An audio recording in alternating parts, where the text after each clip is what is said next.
हरे हरे कृष्ण। तो आज हम कर रहे हैं श्रीमद् भागवतम स्कंद 3 अध्याय 31 और श्लोक संख्या 11। तो इस अध्याय का नाम है जीवों की गतियों के विषय में भगवान कपिल के उपदेश। तो यहाँ पे जीव का गति का वर्णन हो रहा है, जैसे कि हम सब देख रहे हैं कि कैसे कैसे वर्णन वहां पे हो रहा है, और जो स्थिति जीव की होती है उसका पूरा पूरा वर्णन भगवान कपिल देव अपनी माता देवहूति को बता रहे हैं। दैट मीन्स हमें भी ये मौका प्राप्त हुआ है कि ये क्या होता है, जीव की गति क्या होती है। दैट मीन्स जब हम इस शरीर को त्यागते हैं तो हमारी गति क्या होती है, और त्यागने के बाद जब हम जो 4 प्रकार के जो दुख है जिससे हमें छुटकारा नहीं मिलता है। तो 4 प्रकार के दुख है, जन्म, मृत्यु, जरा और व्याधि। हम्म, इससे जीव कभी भी छूट नहीं पाता है। तो उसका वो कैसे इस जो 4 प्रकार के कष्ट भोगता रहता है, और कैसे ये जो चक्र है जन्म मृत्यु का, इस चक्र में वो कैसे बंधा रहता है। और ये चक्र मतलब क्या है, एक के बाद एक आता है। जैसे सूरज उगता है, सूर्योदय होता है, सूर्यास्त भी होता है, वापस सूर्योदय होता है। उसी प्रकार इस जीवन में हम देखते हैं सुख आता है, वापस दुख आता है, दुख के बाद पुनः सुख आता है। और ये चक्र जो है निरंतर चलता रहता है। उसी प्रकार जीव जो है निरंतर जन्म तथा मृत्यु, जब जन्म होता है तो उनको जन्म का कष्ट है, और जब जीवन प्राप्त होता है, शरीर प्राप्त होता है, तो जरा आती है, व्याधियां, अनेक अनेक प्रकार की व्याधियां आती है। और साथ ही साथ और प्रकार के हमें 3 प्रकार के कष्ट भी होते हैं, जो इस भौतिक जगत में हमें, जो हमारी जेलर है, हमारी जेलर कौन है, दुर्गा देवी है। वो अपने त्रिशूल के साथ हमें अलग अलग प्रकार के दुख भी देती है। दैट मीन्स हम यहाँ से छूट नहीं सकते हैं। इतने हम एक प्रकार के जो जेल होता है, जो कैद खाना है, उसी प्रकार हम इस भौतिक जगत में फंसे हुए हैं।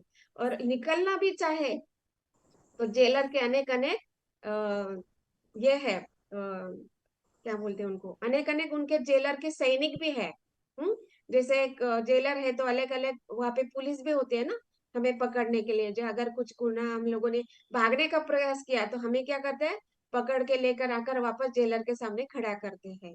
उसी प्रकार हम कितना प्रयास कर रहे हैं, कितना प्रयास कर रहे हैं इस भौतिक जगत में से छूटने का, फिर वापस हमें माया देवी के सामने रखा जाता है, और वापस हमें दुख दिया जाता है, कष्ट दिए जाते हैं अलग अलग प्रकार के।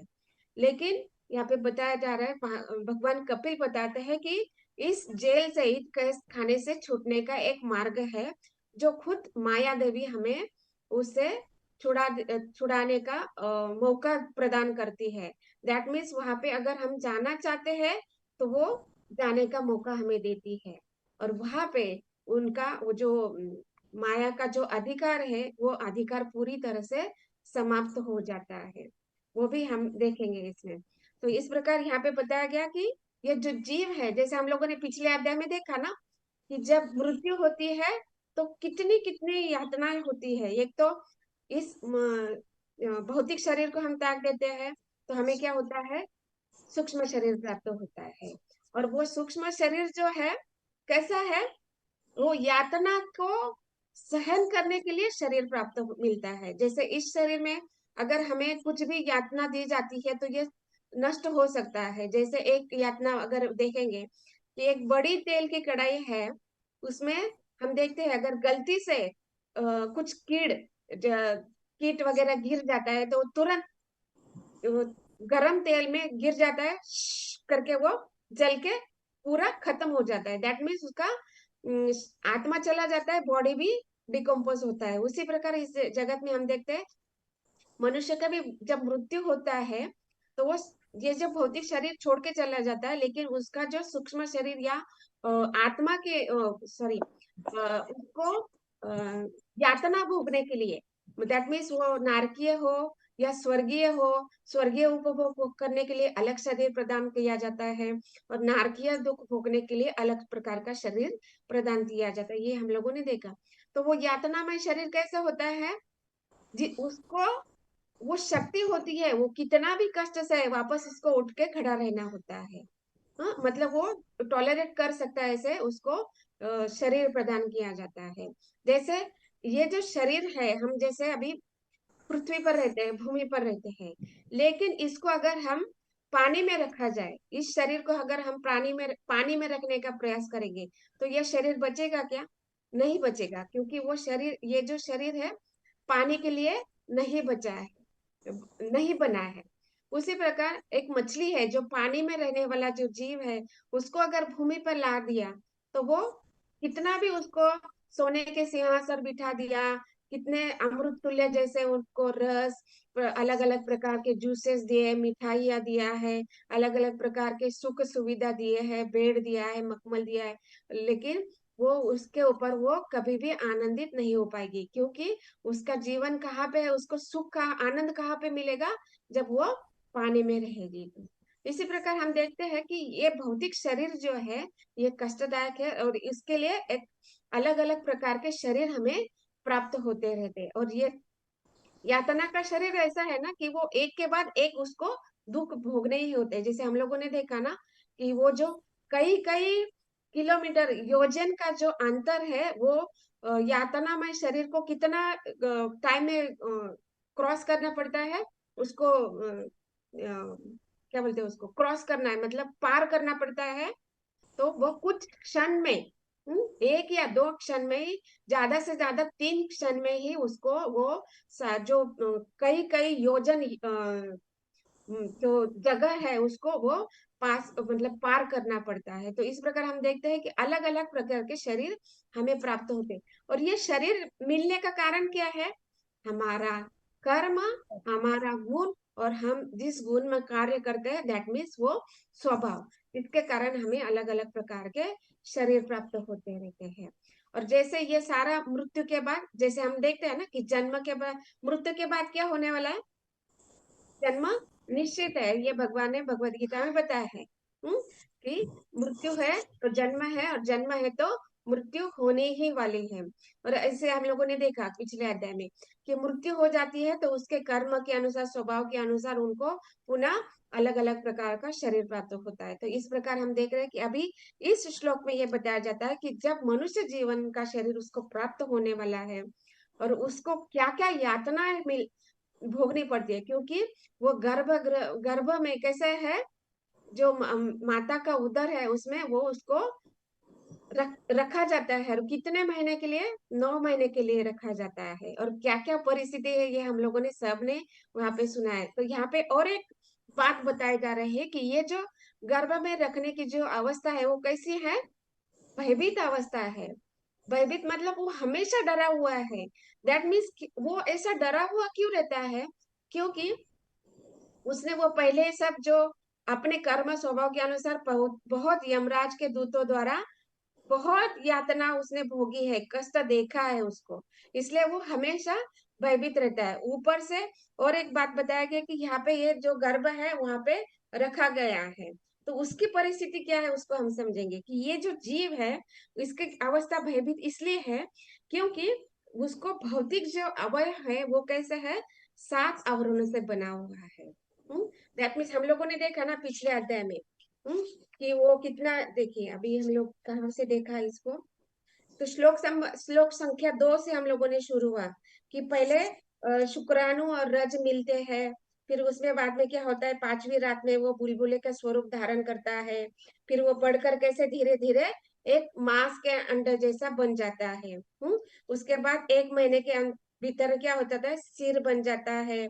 उसके बाद अन्य अन्य हाथ, पैर, नाखून, उंगलियां, अंगूठे, हड्डियां, चमड़ी, ये सारा शरीर उसको अवयव उसको प्राप्त होने लगते हैं। और ये जो सारे अवयव प्राप्त होते हैं, तो ये क्या है, कैसे बने हैं ये अवयव? तो इसको बताया गया है श्लोक संख्या 4 में। कि जब गर्भ जो है 4 महीने का हो जाता है, तो उसके सारे अवयव उत्पन्न होता जाते हैं। तो ये सारे अवयव किस चीज से बने हुए हैं? एक तो पहली बात है रस, अलग अलग प्रकार के रस होते हैं। जैसे हमारे रस जो है नाखून से, कान से, आंखों से, ये सारे रस निकलते रहते हैं। उसके बाद रक्त, चर्बी, हड्डी, मज्जा और वीर्य, ये सारे जो प्रकार के रस जो हमारे शरीर से, ये सारे जो पदार्थ है, इससे शरीर हमारा बना हुआ है। अभी उस और फिर वो जब 5 महीने का होता है तो क्या होता है, उसको भूख और प्यास भी लगती रहती है। वो उसको, क्योंकि अभी वो चेतना प्राप्त हो गया, अवयव प्राप्त हो गया, दैट मीन्स उसको भी चेतना भी प्राप्त हो गई है। और ये सारे जो अवयव है, ये कैसे है, भौतिक आवरण से। तो भौतिक आवरण हम देखते हैं, हमारा शरीर किस चीजों से बना है, किसको याद है?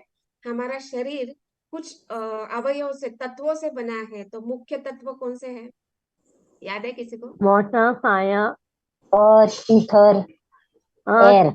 Air and ether, space.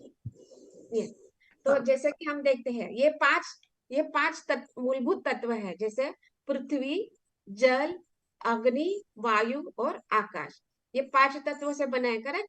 ये 5 मूलभूत तत्व है। और इसके साथ में और 2 सूक्ष्म तत्व होते हैं। तो जैसे कि हम जानते हैं, 3 होते हैं एक्चुअली, ये मन, बुद्धि, अहंकार, इसको हम जानते हैं। लेकिन जब ये शरीर हमें प्राप्त होता है, तो 2 और चीजें वहां पे बताई गई है, तो जिसको प्रधान और महतत्व भी कहा गया है। तो ये जो तत्व है ना, प्रधान और महतत्व, ये बहुत विशेष होते हैं। जैसे ये हमारे साथ होते हैं, लेकिन इसको हम समझ नहीं पाते हैं। जैसे मन क्या है, वो उसको हम समझ पाते हैं, क्योंकि उसको मन क्या है, इच्छा करता है, इंद्रियों के द्वारा वो इच्छा करता है। बुद्धि क्या है, वो डिसीजन लेती है कि क्या करना है और या नहीं करना है, ये बुद्धि का है।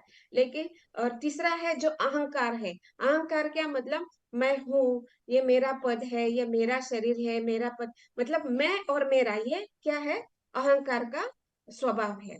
तो दैट मीन्स 2 प्रकार के अहंकार होते हैं। एक क्या होता है, एक मिथ्या अहंकार होता है, और एक रियल अहंकार, मतलब एक सही अहंकार होता है।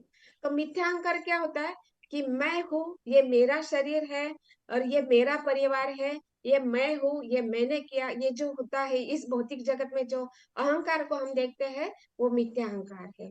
और रियल अहंकार, ये जो सही अहंकार क्या है, कि उसको भी इस भौतिक जगत में देखा जाता है, कि हम भगवान के दास है, ये सही अहंकार है। तो जैसे कि चैतन्य महाप्रभु ने बताया कि जीव जीव का स्वभाव है, हाँ, नित्येर दास, जीवेर स्वरूप है कृष्णेर नित्य दास। तो ये भगवान स्वयं चैतन्य महाप्रभु ने बताया कि जीव का स्वरूप क्या है, भगवान के दास। ये तो ये हो गया अहंकार। तो ये 5 तत्व, 3 सूक्ष्म तत्व, और ये तत्व, ये जो अवयव है, ये कैसे बनते हैं, हम सब जानते हैं। सेकंड कैंटो में हम लोगों को सब बहुत अच्छी तरह से समझाया गया था कि ये कैसे है। 5 जो तत्व है, और ये 3 तत्व जो है, सूक्ष्म तत्व, स्थूल तत्व, ये कैसे है, प्रकृति द्वारा प्रदान किया गया है। और वहां पे जैसे ब्रह्मा जी, एक उदाहरण दिया गया था, एक कुमार है। कुमार क्या है, उसके पास एक चक्र है, और वो चक्र के ऊपर क्या मिट्टी रखता है, और वो घड़ा करता है। तो दैट मीन्स वो जो कुमार है, वो कौन है, ब्रह्मा जी है। और वो चक्र जो है, वो काल का चक्र है। वो काल है। और वहां पे वो जो मिट्टी है, जो मिट्टी मतलब मिट्टी कैसे, वहां पे गीली मिट्टी है, तो दैट मीन्स उसमें पानी है, मिट्टी है, वायु है, ये अलग अलग प्रकार के जो तत्व है, वो प्रकृति द्वारा प्राप्त है। तो यहाँ पे वो जो मिट्टी, जैसे हम लोगों को अवयव प्राप्त हो रहे हैं, तो वो प्रकृति हमें प्रदान करती है। ये प्रकृति सारी चीजें क्या है, वो कुमार मतलब ब्रह्मा जी को प्रदान करती है। अभी ब्रह्मा जी है, प्रकृति द्वारा सारे तत्व प्राप्त हुए हैं। जैसे तत्व हम लोगों ने देखा, ये सूक्ष्म तत्व, और उसके ये सारे जो प्रधान और महतत्व है। तो अभी प्रधान और महतत्व को समझेंगे हम लोग। लेकिन यहाँ पे जो ब्रह्मा जी ये जो तत्वों को मिला रहे हैं, वो चक्र के, काल के चक्र के ऊपर रखकर वो घड़ा जो बना रहे हैं, तो वहां पे सबसे महत्वपूर्ण चीज है भगवान का दृष्टिपात। ಹಾಲು ಬಂತು ನೋಡ್ರಿ ಮತ್ತೆ ಹಾಲು ಬಂತು ನೋಡ್ರಿ ಮತ್ತೆ तो जब तक भगवान का दृष्टिपात नहीं होगा, तो उस घड़े को आकार प्राप्त नहीं होगा। दैट मीन्स वो जो ब्रह्मा के द्वारा जो वहां पे नियंत्रण हो रहा है ना, जो चक्र को चलाना, वो उसके हाथ में छड़ी होती है, कुमार के हाथ में छड़ी होती है, वो छड़ी से वो चक्र को घुमाता है और हाथ से वो आकार देता है। दैट मीन्स वो जो कुमार देख रहा है कि मटके का आकार सही बन रहा है या नहीं बन रहा है, दैट मीन उनको जो इंटेलिजेंस दिया जा रहा है वो कार्य करने के लिए, वो भगवान का दृष्टिपात है। और वो जो प्रकृति द्वारा दिए गए हैं, वो कितनी मात्रा में होनी चाहिए और किसको कितना होना चाहिए और कौन सा घड़ा बनना चाहिए, किस आकार का घड़ा बनना चाहिए, ये जो इंटेलिजेंस ब्रह्मा जी को दिया जाता है, ये भगवान के दृष्टिपात के द्वारा होता है। तो यहाँ पे हम लोगों ने देखा ये सारे जो तत्व है वो सब वहां पे बनते हैं और एक घड़े का आकार वहां पे बन जाता है। इसी प्रकार ब्रह्मा जी को वो जो इंटेलिजेंस दिया जाता है, जैसे हम लोगों ने देखा ना, भागवतम के फर्स्ट कैंटो में फर्स्ट ही श्लोका है, येने ब्रह्मा हृदय आदि कवये। तो भगवान ने उनको जो सारा ज्ञान है वो कैसे है, ब्रह्मा जी को हृदय में प्रदान किया था। दैट मीन्स कैसे क्रिएशन करना है इसका ज्ञान वहां पे दिया था। तो ये जो 7 आवरण है उसको कैसे, किस कितनी मात्रा में, जैसे हम लोग देखते हैं ना, खास करके हम जो माता है, यहाँ पे बहुत सारी माताएं है, तो माताएं जब कुकिंग करती है, कुछ भोग बनाती है, तो उनको पता है कौन से सब्जी में कितना नमक होना चाहिए, कितना मिर्च डलना चाहिए, कितना घी या ऑयल होना चाहिए, कितना क्वांटिटी में बनना चाहिए, वो सब मात्रा वो जानते रहती है। हाँ, तो वो कितना, अगर नमक ज्यादा हो जाए या मिर्ची ज्यादा हो जाए या तेल भी ज्यादा हो जाए तो क्या हो गया, वो सारी जो पदार्थ बना रहे वो बिगड़ जाएगा। उसी प्रकार यहाँ पे ब्रह्मा जी को वो इंटेलिजेंस दिया गया है कि जो 84 लाख योनियां है तो उसका शरीर कैसा होना चाहिए, उसको कितनी मात्रा में इंटेलिजेंस देना है, कितनी मात्रा में उनको बुद्धि देना है, और उनको कितने हाथ होने चाहिए, कितने पैर होने चाहिए, कैसे अंग होना चाहिए, उसका शरीर कैसा होना चाहिए, ये सारा भगवान के दृष्टिपात से होता है। इंटेलिजेंस वहां पे दिया गया है ब्रह्मा जी को। तो वहां पे हम लोग देखते हैं कि यहाँ पे दो जो तत्व है, प्रधान और महत्वत्व।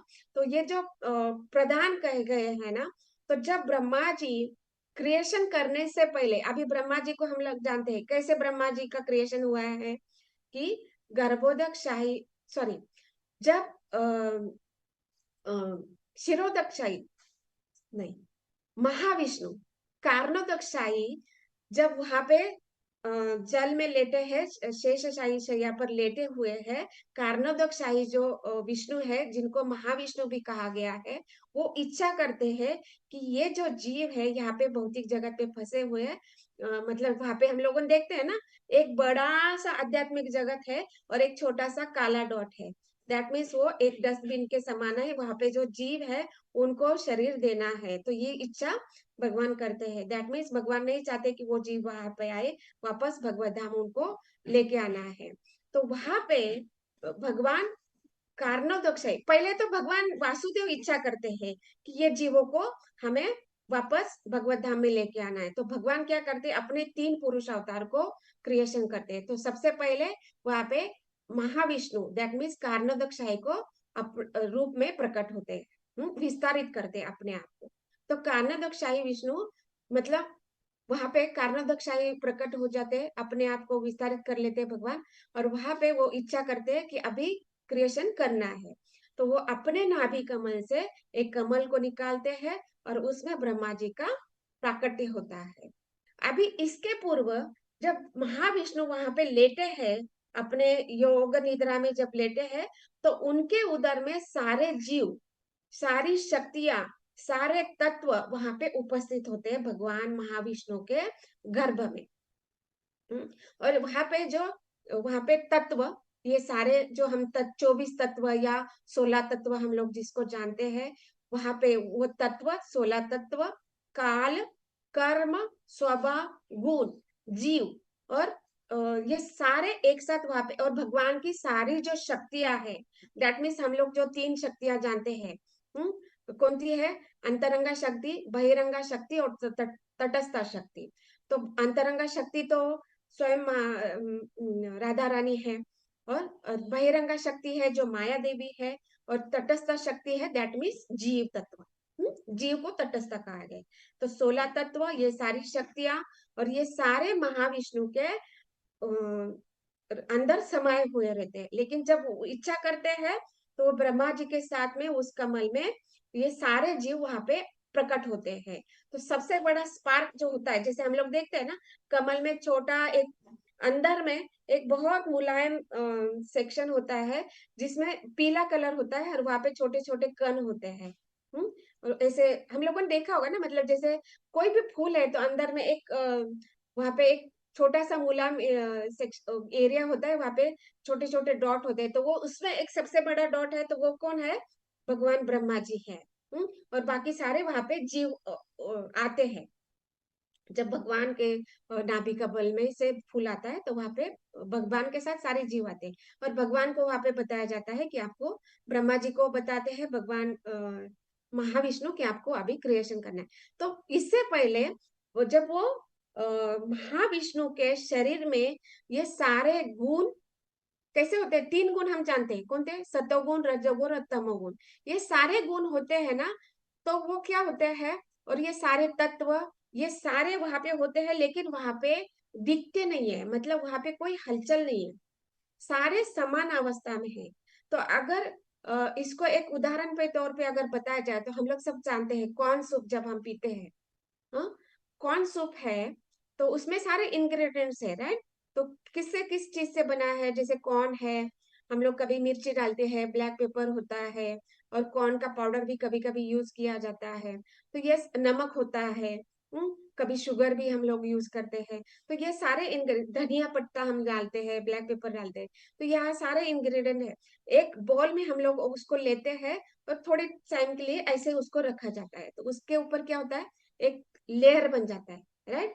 जब कॉर्न सूप थोड़ा टाइम के लिए अगर रख जाते हैं तो वो थिक होने लगता है, और थिक होते हुए ऊपर एक लेयर बन जाता है। तो ये जो अभी स्थिति है, जो थिक हो गया है, लेयर बन गया है, दैट मीन्स उसके अंदर क्या इंग्रेडिएंट, हम उसको देख पाते हैं क्या? नहीं देख पाते, क्योंकि वो थिक बन चुका है लेयर के, वो ट्रांसपेरेंट नहीं है, तो इसलिए हम उसको अंदर के अंदर नहीं देख पाते कि उसमें क्या क्या है। और जब हम स्पून डाल के वो इसको हिलाते हैं, तो स्पून डालने के हिलाने पर पता चलता है, अरे इसमें कौन है, ब्लैक पेपर है, सॉल्ट। सॉल्ट तो मेल्ट हो जाता है, लेकिन पता है कि सॉल्ट है, उसका स्वीटनेस है, उसमें कोरिएंडर है। हाँ, ये सारे इंग्रेडिएंट हमको पता चलते हैं। तो इसी प्रकार जब महाविष्णु के शरीर में ये सारे तत्व होते हैं ना, तीनों गुण, अभी तीनों गुण जो है, जैसे हम लोग देखते हैं तीनों रजोगुण, सतोगुण, तमोगुण, ये सारी समान अवस्था में होते हैं। इस भौतिक जगत में हम देखते हैं कोई सतोगुण में है तो दैट मीन्स सतोगुण प्राधान्य है, कोई तमोगुणी है तो तमोगुण प्राधान्य होता है। लेकिन वहां पे भगवान के गर्भ में ये सारे गुण है समान अवस्था में होते हैं। और ये काल, जब भगवान इच्छा करते हैं तो काल एक्टिवेट होता है। और ये काल मतलब क्या है? वो स्पून है। वो स्पून है, जैसे वो स्पून को, अगर स्पून से हम जो सूप को स्टर करते हैं तो वो क्या होता है? सारे तत्व दिखने लगते हैं। उसी प्रकार जब ये जो तत्व वहां पे भगवान के शरीर में है, समान अवस्था में है, जैसे हम लोग वो थिक लेयर वहां पे बन चुका है, वहां पे दिखाई नहीं देता है, तो वो उस अवस्था को प्रधान अवस्था कहा गया है। और जब काल एक्टिवेट होता है तो भगवान जब दृष्टिपात करते हैं तो सारे काल तत्व एक्टिवेट होता है, और ये सारे तत्व जो है, वो जो जीव वहां पे उपस्थित है, वहां पे जो शक्तियां है, वो सारे कार्य करने लगते हैं। और जो कार्य करने लगते हैं तो ये 3 जो गुण है ना, वो जीव को कर्म, स्वभाव और गुण के अनुसार, फिर किस जीव का स्वभाव कैसा है, कर्म कैसा है, तो उसको सतोगुण ही मिलेगा। किसका, उसके अंदर ये तीनों गुण रहेंगे। सारे जीव में तीनों गुण रहते हैं, लेकिन वो उसका स्वभाव कैसा है, कर्म कैसा है, गुण कैसा है, उसके अनुसार उसका सतोगुण ज्यादा रहेगा, सतोगुणी बनेगा। जिसका तमोगुण ज्यादा है तो वो तमोगुणी बनेगा, और रजोगुण ज्यादा है तो ये रजोगुण बनेगा। तो इसलिए सारे जीव ये 3 गुण हमेशा रहते हैं। और हम लोगों ने देखा है कि ये सारे 3 गुण क्या है, ये हमेशा स्पर्धा करते रहते हैं। जैसे ब्रह्म मुहूर्त में उठेंगे तो ये वहां पे सतोगुण प्राधान्य बनेगा।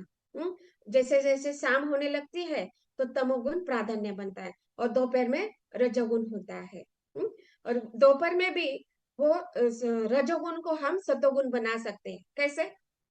जब हम ज्यादा चैंटिंग करेंगे, टाइम मिलता है तो चैंटिंग करें, अध्ययन करेंगे, भगवत गीता भागवतम का रीडिंग करेंगे, तो वो वहां पे क्या होगा, वो जो रजोगुण है वो सतोगुण में बदल जाएगा। इस प्रकार से हम देखते हैं कि ये जो सब, ये सारे गुण, सारे तत्व, सारी शक्तियां भगवान के उदर में रहती है, वहां पे कोई हलचल नहीं है, तो वो प्रधान अवस्था है।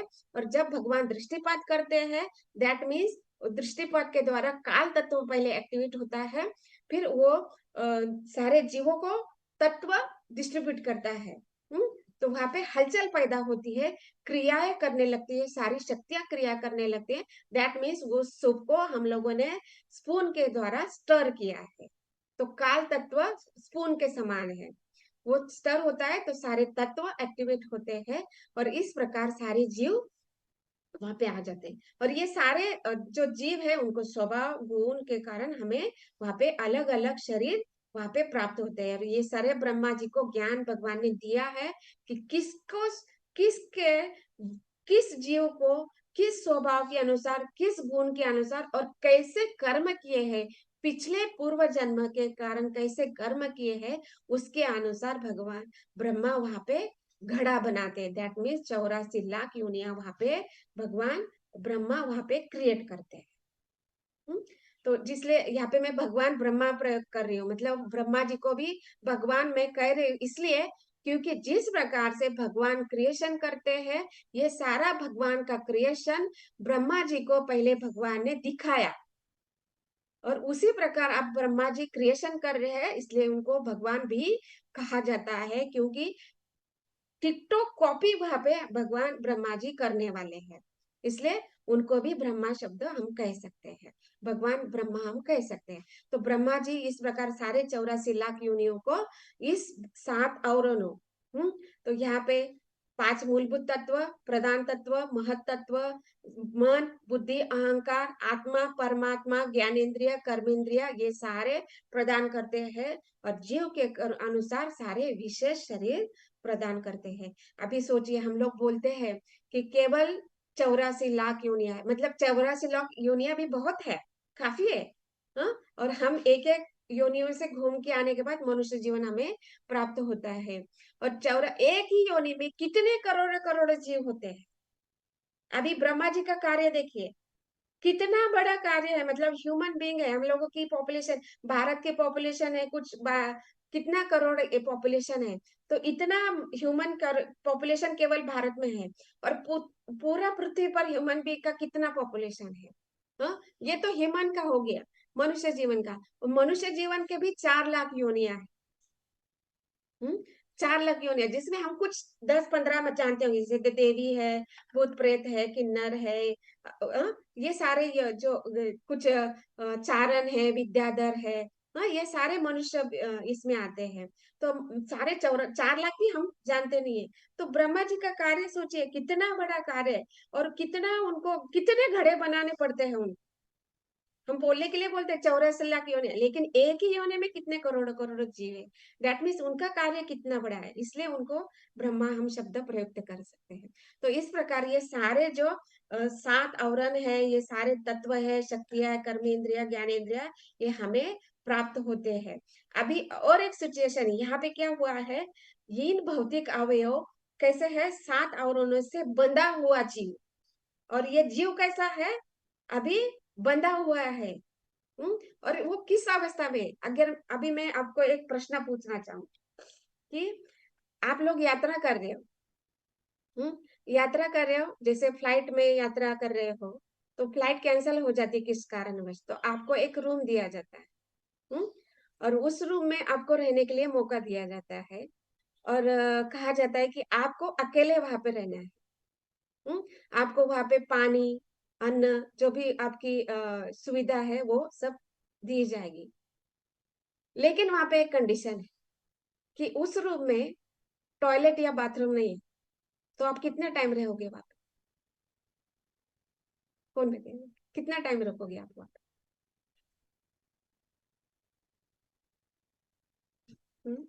वहां स्टे नहीं करूंगी।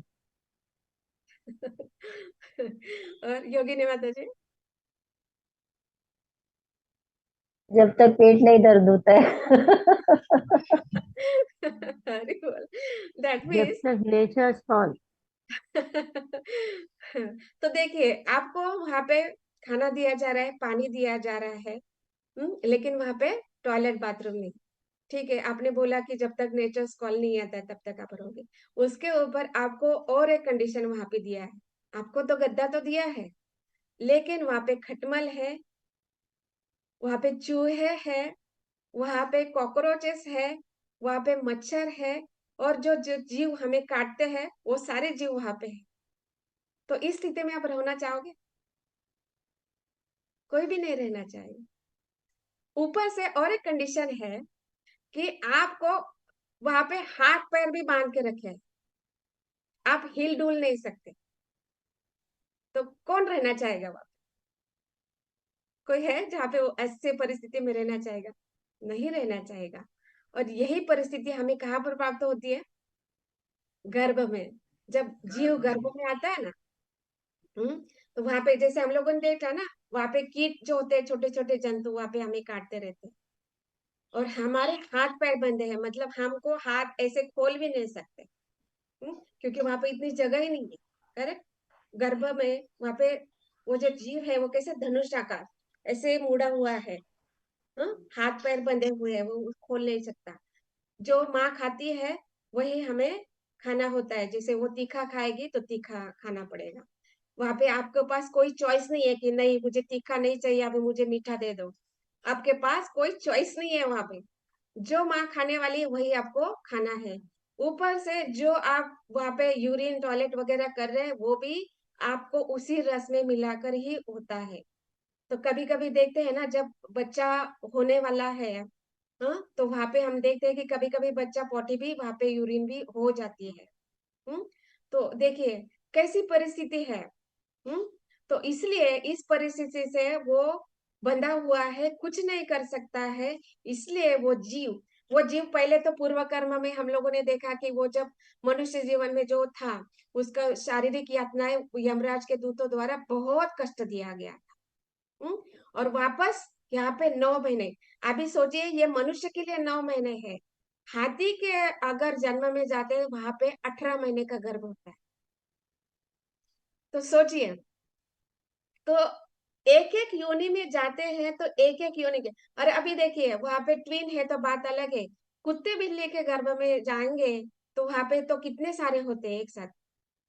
तो सोचिए कितना कंपटीशन वहां पे होगा, मतलब वहां पे भी खाने के लिए कंपटीशन आपको करना पड़ेगा। तो क्या क्या स्थिति है। तो इसलिए वहां पे वो बताया गया कि वो जीव जो है पहले कर्म में उसने देखा है कि यमराज दाता दूत के द्वारा इतने कष्ट दिए गए हैं, और यहाँ पे हाथ पैर मुंह सब बांध के रखा हुआ है। कीट काट रहे हैं, खाने को जो दिया गया है उसके पास कोई ऑप्शन नहीं है। जो भी है उसको वो खाना पड़ता है, इतनी जबरदस्ती है वहां पे, और कुछ नहीं कर सकते। इस अवस्था में जीव क्या करता है कि वो भगवान से प्रार्थना करता है कि मुझे यहाँ से निकलना है। हम्म और इस परिस्थिति में उसको ला रखा है। दैट मीन्स इस परिस्थिति को वहां पे भगवान ने ला रखा है, इसको हम तो मानते हैं। लेकिन इसके लिए कारण कौन है? वो जीव स्वयं है ना। जीव स्वयं है, क्योंकि उसने पूर्व जन्म में क्या किया है। वो दैट मीन्स यहाँ पे इसलिए बताया जाता है कि वो गर्भ में हर बार प्रार्थना करता है कि मुझे ये जन्म नहीं चाहिए, मुझे ये कष्ट नहीं चाहिए। और ये जीव का स्वभाव है कि कष्ट भोगना उसका स्वभाव नहीं है। जीव का स्वभाव क्या है? आनंद है। क्योंकि हम क्या है, जीव क्या है?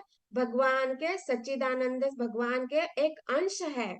और जिस प्रकार भगवान का स्वभाव है आनंद को भोगना, उसी प्रकार जीव चाहता है आनंद का। लेकिन उसको यहाँ पे क्या मिल रहा है?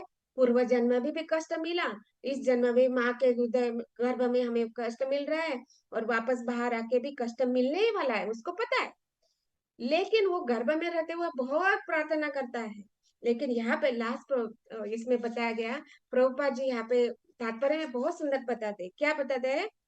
कि गर्भ के भीतर नारकीय अवस्था में जीव पुनः जन्म लेने से भयभीत रहता है। किंतु वो वहां पे इच्छा करता है कि नहीं, अभी मुझे जन्म नहीं लेना है, वापस में इस कष्ट को नहीं भोगना चाहते। जैसे यहाँ पे बताया ना कि जब स्त्री को प्रसव पीड़ा होती है तो वो चाहती कि मैं अगली बार गर्भधारण नहीं करूंगी, लेकिन वो थोड़े टाइम के बाद नॉर्मल हो जाती है तो वापस गर्भधारण करती ही है। हम्म। तो इस प्रकार जो रोगी है, जो बीमार व्यक्ति है, वो सोचता है कि नहीं, अभी मेरा मद्यपान से क्या हो गया, मेरा जो लीवर है वो खराब हो गया है, इसके लिए मुझे ऑपरेशन करना पड़ रहा है, इसलिए मैं अभी दारू पीना बंद करूंगा। हाँ, स्मोकिंग करने से मेरे लंग्स जो है वो खराब हो गए, मैं अभी स्मोकिंग बंद करूंगा। लेकिन जैसे ऑपरेशन खत्म हो जाता है, नॉर्मल हो जाता है, वापस वो सारा कार्य करना शुरू कर देता है। तो इस प्रकार यहाँ पे बताते हैं कि वो जो हमारा जो, इसलिए क्या होता है ना, ये कर्म, गुण और स्वभाव ये कभी बदलते नहीं, इसको हमें बदलना पड़ेगा। और इसमें ये जो गर्भ में हम देखते हैं, ये सारा नारकीय अवस्था में वो भयभीत रहता है। और जैसे यहाँ पे बताया ना कि वो जब अपनी पूरी जवानी में रहता है, स्वस्थ होता है, तब क्या होता है, बहुत भोग करना चाहता है। जैसे कि इस भौतिक जगत में हम देखते हैं, इस भौतिक जगत में की पॉलिसी क्या है, जीने और खाओ पियो और मौज करो, मस्ती करो, एंजॉय करो। अगला अगला जीवन किसने देखा है? लेकिन भाई यहाँ पे शास्त्र बता रहे हैं ना कि आपको अगला जीवन मिलने वाला है, भले आप जाने या न जाने, या जानकर भी अनजान बनने का प्रयास क्यों ना करें, लेकिन आपको अगला जीवन मिलने ही वाला है। भगवत गीता में बताया है, जन्म है तो मृत्यु है ही, और मृत्यु है तो जन्म होने ही वाला है। इस चक्र को कोई नहीं रोक सकता, इस चक्र को रोका जा सकता है। और ये भगवान कपिल हमें उपदेश दे रहे हैं कि ये जो जीवों की गति है ना, अलग अलग योनि में जाने का, गर्भ में रहने का, कष्ट भोगने का, यमदूतों द्वारा हमें अलग अलग यातना प्राप्त होने का, इसको रोका जा सकता है। इसके लिए हमें क्या करने हैं, कर्म तो करने हैं, कर्म से कोई बच नहीं सकता है, लेकिन कर्म को हम बदल सकते हैं। कैसे बदल सकते हैं? तो यहाँ पे जैसे हम लोगों को इंफॉर्मेशन हो रही है ना, तो हमें उसको ट्रांसफॉर्मेशन भी करना बहुत जरूरी है। हाँ, तो मतलब हमें जो कार्य है वो कैसे करने हैं, इस भौतिक जगत में रहते हुए भी हमें कृष्ण भावना भावित कर्म करने हैं। कार्य जो करने हैं वो कैसे होने चाहिए, भगवान कृष्ण को केंद्र बिंदु में रखकर सारे कर्म करेंगे, तो ये सारी जो गति है, अलग अलग प्रकार की, यमदूतों में स्वर्ग की गति, नरक की गति, गर्भ की गति, ये सारी गतियों को हम छूट कर, जन्म मृत्यु से चक्र से छूट कर हम क्या करेंगे, सीधा राजमार्ग पे स्थापित हो जाएंगे। और उस राजमार्ग पे जब हम स्थापित हो जाएंगे, भले ही एक जन्म में पूरा ना हो, लेकिन उसको भगवान ने वहां पे बोला है, मैं वचन दिया है भगवान ने कि अगर इस जन्म में नहीं होता है तो आपको अगला जन्म मनुष्य का ही मिलने वाला है। और उस जन्म में आप पूरा करके वापस मेरे धाम वापस आ सकते हैं। दैट मीन्स भगवान को, जीव को वापस लाने के लिए कितना प्रयोजन करना पड़ता है। बोल सकते हैं ना कि जाने दो, वो लोग नहीं, मतलब वो जीव नहीं चाहते हैं मेरे पास आना, मैं उनके लिए क्यों करें। इसलिए भगवान को क्या कहा गया है, कृपालु, दयालु, हितैषी कहा गया है। वो नहीं चाहते कि ये जो जीव मुझसे ईर्ष्या करके बाहर गए हैं, उनको वापस लेने के लिए आना ही है। इसलिए कितना भी, जैसे माता पिता है, अपना बेटा कितना ही बुरे कर्म क्यों ना करे, लेकिन उसको वो हमेशा ही प्यार करते हैं। उसके गलतियां को माफ कर देते हैं, ये माता पिता का स्वभाव। और भगवान कौन है, हमारे परम पिता है, तो वो जीव को तो क्षमा करना उनका तो स्वभाव है। दयालुता, कृपालुता, हितैषी, शुभ चिंता। तो देखिए ना, मतलब इस भौतिक जगत में रहते हुए जीव को कितनी सुविधा दे रखी है उन्होंने। हम्म। खाने पीने की व्यवस्था कर रखी है उनको, प्रकाश, यहाँ पे अंधकार है तो प्रकाश दे रखा है, सारे इंद्रिया दे रखी है, कर्म इंद्रिया, ज्ञानेन्द्रिया, सब कुछ देखिए। इस भौतिक जगत में कोई ऐसी चीज है क्या जिसकी जरूरत नहीं है? हम सोच भी नहीं सकते कि किस चीज की जरूरत है या नहीं है, लेकिन ऐसी कोई चीज नहीं है कि जिसकी आवश्यकता नहीं है, या फिर कोई ऐसी चीज नहीं है कि जिसकी और आवश्यकता है, या ये चीज ऐसी होनी चाहिए यहाँ पे, ऐसी कोई चीज नहीं है। दैट मीन्स वहां पे हम सोचते हैं कि भगवान कितने दयालु है कि इस जीव को वापस लाने के लिए सारी सुविधा दे रखी है। तो इसलिए हमें क्या करना है, इस भगवान यहाँ पे कपिल देव के रूप में हमें आदेश दे रहे हैं कि हमें ऐसे कर्म नहीं करने कि जिससे हम नारकीय जीवन को प्राप्त करें, और हमें क्या करना है, भगवान के भगवत धाम में वापस जाना है। तो इसको यहाँ पे इसलिए बताया जा रहा है कि हम जो अभी ह्यूमन लाइफ हम लोगों को मिला है, और यहाँ पे जैसे पता है ना, इस श्लोक में श्लोक संख्या 9 में क्या बताया गया कि शास्त्रों में हमारा विश्वास भले हो या ना हो, लेकिन बात यह है कि शास्त्र पर हमारा विश्वास है या नहीं है, लेकिन हमें क्या करना है, अगले जीवन की तैयारी करनी है। और शास्त्र बताते हैं कि हमें अगले जन्म में इससे मुक्त होने की तैयारी करनी चाहिए। और बहुत सौभाग्यशाली है कि हमें ये प्रामाणिक संस्था के द्वारा ज्ञान प्राप्त हो रहा है, गुरु के द्वारा, शास्त्रों के द्वारा ये ज्ञान प्राप्त हो रहा है। इसलिए हमें क्या करना है, अभी हम सब जान रहे हैं पिछले अध्याय से कि कैसे कैसी अवस्था होती है, मृत्यु के बाद कैसे यातना भोगनी पड़ती है, कितना दुख होगा, कितना कष्ट होगा, और वापस गर्भ में आने के बाद कितना कष्ट होगा, ये सब जान चुके हैं। तो इसलिए हमें क्या करना है, अगला जीवन की तैयारी करनी है। दैट मीन्स हमें अगेन ह्यूमन बीइंग का लाइफ मिलना चाहिए। दैट मीन्स हमारी जो भक्ति अधूरी यहाँ पे रह गई है ना, हम लोगों को पता नहीं है। हो सकते है कि बहुत पुण्यवान या बहुत एक कोई ऐसा जीव हो कि जो अभी भक्ति पूरी करके सीधा भगवत धाम प्राप्त करने वाला है, लेकिन जो जीव यहाँ पे आदि करके जा रहा है उसको मनुष्य जीवन मिलेगा। इसलिए हमें क्या करना है, यहाँ पे बताया कि इस माया के अंधकार को भवसार कर पार करने का एकमात्र साधन है हमारे पास यह मनुष्य शरीर। कैसे है, सक्षम नाव के समान है। इस नाव को हमें पकड़ना है। और कैसे है, वहां पे जो गुरु है वो कैसे है, उस नाव के कैप्टन है। क्योंकि उनको पता है कि सही दिशा क्या है, किस दिशा में जाना है। और कैसे हम लोग जो लैंड होता है वहां पे कैसे लैंडिंग करने वाला है वो गुरु को पता है। इसलिए दक्ष कप्तान है। और शास्त्रीय आदेश क्या है, अनुकूल हवा के समान है। इसलिए प्रभुपाद जी हमेशा बोलते हैं ना कि read my book, read my book, read my book. That means आपको वो अनुकूल हवा, गुरु तो गुरु रूप में मैं हूँ, वहां पे प्रभुपाद जी बोल रहे हैं कि मैं हूँ। आप प्रभुपाद जी वचन दिया ना, क्या वचन दिया है कि जो 4 नियम बताए गए उसको दृढ़ता से पालन करेगा, और 16 माला जप बहुत ध्यान पूर्वक, बहुत विचार पूर्वक, बहुत ब्रह्म मुहूर्त में करेगा विधि विधानों के साथ, तो मैं उसको भगवत धाम में पिछले दरवाजे में प्रवेश देने वाला हूँ। ये प्रभुपाद जी के वचन है। तो इसलिए इसके लिए इस नाव को हमें, इसलिए प्रभुपाद जी बोलते कि रीड, आपको पता चलेगा कि सही मार्ग क्या है, गुरु कौन है, शास्त्र कैसे हमें फॉलो करने, कैसे करने हैं। इसलिए इसके लिए वो अनुकूल हवा भी प्राप्त होने वाली। और ये हवा का कंट्रोल कौन कर रहा है, भगवान द्वारा ही होने वाला है ना। जब हम ह्यूमन शरीर का सही दिशा में उपयोग करेंगे, गुरु को शरणागत होंगे, तो हवाएं कैसे चलेगी, विपरीत होगी या अनुकूल होगी? हाँ, अनुकूल ही हवा प्राप्त होगी, क्योंकि उनके कंट्रोल कौन करने वाले, भगवान कंट्रोल करने वाले है ना।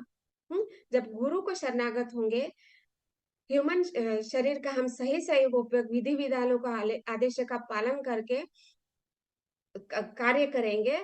और वहां पे बताया गया कि वो अनुकूल हवा, शास्त्रों का अध्ययन करेंगे तो अनुकूल हवा करेंगे, और इस सुविधा के रहते हुए हम क्या करेंगे, भगवत धाम को प्राप्त होने वाले। तो वो जो नाव है ना, उसको हवा सही मिलेगी, गुरु सही है, और नाव भी करेक्ट है। ऐसा नहीं कि वो नाव, पता है कि कोई भी नाव में बैठ जाए, जैसे हम लोगों को जाना है मुंबई और बैठ गए अहमदाबाद की ट्रेन में, ऐसा नहीं होगा। तो इसलिए ये जो ह्यूमन लाइफ हमें मिला है, ये सीधा सीधा भगवत धाम लेके जाने वाला है। गुरु को मार्ग पता है, और हवा अनुकूल है, शास्त्र का अध्ययन से हम सीधा सीधा भगवत धाम को प्राप्त कर सकते हैं। और यही इसलिए यहाँ पे बताया जा रहा है कि ये जो डर है वो इसलिए बताया जा रहा है कि अभी डरो आप, ये डरने की जरूरत है। अगर डरेंगे नहीं तो आप शास्त्र का, गुरु का शरण कैसे जाएंगे। इसलिए यहाँ पे डर दिखाया जा रहा है कि आपको डरना है, और डरने से आपको सही स्थिति में रखा जाएगा, और गुरु आपको सीधे सीधे भगवत धाम लेके जाने वाले हैं। और यही बात यहाँ पे श्रील प्रभुपाद जी बता रहे हैं, क्योंकि हमें पुनः पुनः इस भौतिक जगत भगवान को भूलना नहीं है, और पुनः पुनः अलग अलग शरीर में शरीर प्राप्त करके इस भयावह स्थिति में नहीं रहना है। यही प्रभुपाद जी यहाँ पे तात्पर्य में बता रहे हैं, और यही जो है प्रभुपाद जी हमें समझा रहे हैं, वही जो कपिल भगवान कपिल अपनी माता देहु को यहाँ पे समझा रहे हैं। तो ग्रंथनाथ श्रीमद् भागवतम की जय, श्रील प्रभुपाद की जय। ओम तत्सत। हरे कृष्ण।